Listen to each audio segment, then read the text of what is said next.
హల్లెలూయా. యేసుక్రీస్తు యొక్క పరిశుద్ధమైన నామంలో, ఘనమైన నామంలో మీ అందరికీ నా వందనాలండి. దేవుని కృప వల్ల, దేవుని దయ వల్ల అందరూ బాగున్నారని ఆశిస్తున్నాను. దేవుడు ఎంతో గొప్పవాడై ఉన్నాడు. ఎందుకంటే దేవుడు ఈ లోకానికి ఎందుకు వచ్చాడంటే నశించిన వాటిని వెతికి రక్షించుట కొరకు లోకానికి వచ్చాడు. ఎందుకంటే ఏ ఒక్క ఆత్మ నశించిపోవడం దేవునికి ఇష్టం లేదు. ఎందుకంటే దేవుని చిత్తం కాదు. ఎందుకంటే ఒక పాపి విషయంలో మారు మనసు పొందినప్పుడు దేవుడు ఏ విధంగా సంతోషిస్తాడో మనం లూకాసు వార్త 15వ అధ్యాయము 3వ వచనం నుండి 7వ వచనము వరకు చదవగా విందాం.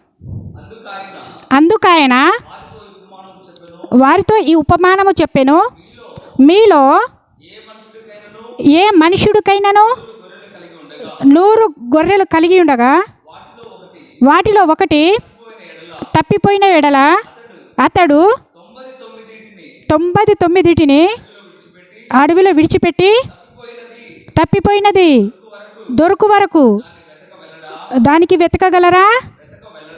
వెతక వెళ్ళడా? అది దొరికినప్పుడు సంతోషముతో దానిని తన భుజముల పైన వేసుకొని ఇంటికి వచ్చి తన స్నేహితులను పొరుగు వారిని పిలిచి, మీరు నాతో కూడా సంతోషించుడి, తప్పిపోయి నా గొర్రె దొరికేనని వారితో చెప్పెను కదా.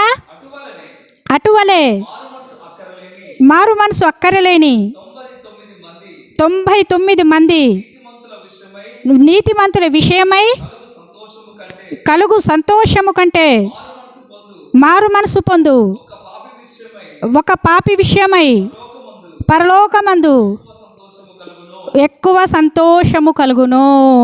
ఆమేన్. చూడండి దేవుడు ఎంత గొప్పగా చెప్తున్నాడో.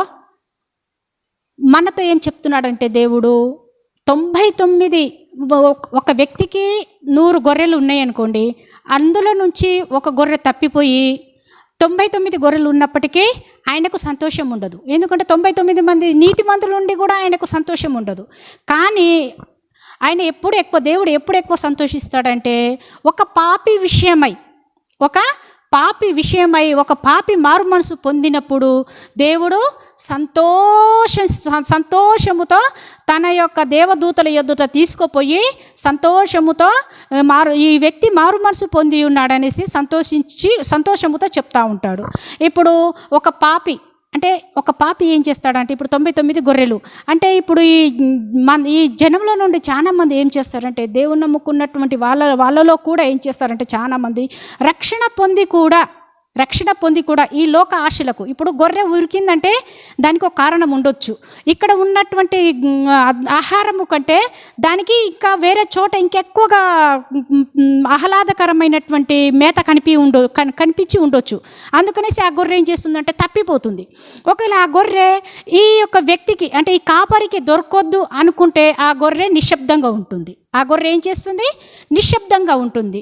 అంటే ఇప్పుడు ఆ గొర్రె తప్పిపోయినటువంటి ఒక గొర్రె ఆ కాపరికి ఎప్పుడు దొరుకుతుందంటే అది మే అని మొత్తుకున్నప్పుడు, అంటే అది కేక వేసినప్పుడు మాత్రమే ఆ పలానా చోట ఉందనేసి ఆ కాపరి దానిని గుర్తించగలడు, ఆ గొర్రెను గుర్తించగలడు. కానీ ఆ గొర్రె ఈ యొక్క కాపరికి దొరకవద్దనేసి పొదచాటునో దేని చాటునో దాచుకుందనుకోండి, ఆ కాపరికి ఆ గొర్రె దొరకదు. ఒకవేళ ఆ గొర్రె ఆ కాపరికి దొరికితే అది తను మందలో ఉండి బహుగా పోషింపబడుతుంది.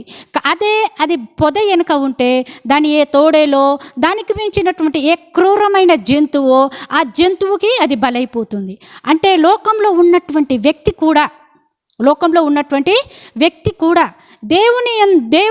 దేవునిలో నుండి, అంటే దేవుని వాక్యానికి వ్యతిరేకించి దేవుని వాక్యానికి లోబడకుండా ఈ లోకంలో ఉన్నటువంటి తాత్కాలికమైనటువంటి మెరిసేటువంటి వాటిని, అంటే మెరిసేదంతా బంగారం కాదంటారు కదా, అటువంటి వాటిని ఈ ఇరుకైనటువంటి ఈ దేవుని రాజ్యంలో ఇరుకైనటువంటి ఈ యొక్క దేవుని వాక్యాన్ని పట్టుకొని ఎన్ని రోజులు ఉండాలనేసి ఏ వ్యక్తి అయితే పాపంలో పడి వెళ్ళిపోతాడో అప్పుడు ఆ వ్యక్తి ఏం చేస్తాడంటే, ఆ వ్యక్తి తను చేసినటువంటి తప్పును తాను ఒప్పుకొని దేవుని ఎదుట మొర పెడితే దేవుడు ఆ వ్యక్తిని రక్షించుకుంటాడు.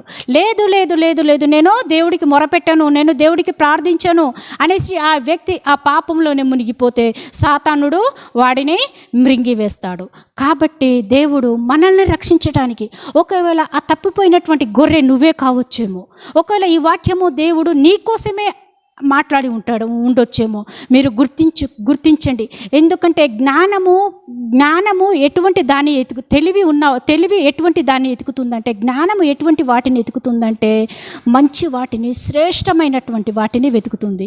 నిజంగా చెప్పాలనుకుంటే భూమి ఎందు కానీ ఆకాశం అందు కానీ శ్రేష్టమైనటువంటిది, విలువైనటువంటిది, జ్ఞానము కలిగినటువంటిది, వెలుగైనటువంటిది దేవుని వాక్యము ఒక్కటే. నువ్వు దేవుడి రాజ్యం ఒకటే. దేవుడు వీటిలోనే మనకు ఆనందము, వీటిలోనే మనకు జ్ఞానము, వీటితోనే మనకు తెలివి వస్తుంది. అంతేగాని ఈ లోకంలో ఉన్నటువంటి వాటిని నువ్వు తాత్కాలికమైనటువంటి వాటి గురించి నువ్వు దేవుని విడిచిపెట్టేసి నువ్వు వెళ్ళిపోయావేమో. ఒకవేళ నువ్వు తప్పిపోయిన గొర్రెవలే నువ్వు ఉన్నావేమో. నువ్వు జ్ఞానము కలిగి, నువ్వు జ్ఞానయుక్తంగా నువ్వు దేవుని ఎదుట మొరపెట్టు, దేవుడు నిన్ను దర్శిస్తాడు. చూడండి, ఆ కాపరి గొర్రె దొరకగానే ఏం చేశాడు? చేతులు పట్టుకొని తీసుకోపోయాడా? లేదు. పోనీ దాన్ని కర్రతో కొట్టుకుంటూ తోలుకుపోయాడా?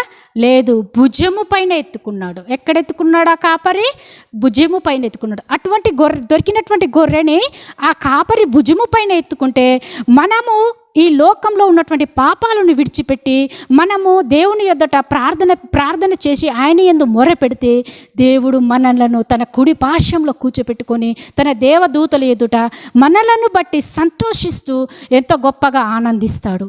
మన అటువలే మన పాపములు విడిచిపెట్టి మనం ఒప్పుకొని దేవుడి ఎదుట ప్రార్థన చేయాలని ఇటు వాక్యము దేవుడు దీవించునుగాక. ఆమేన్.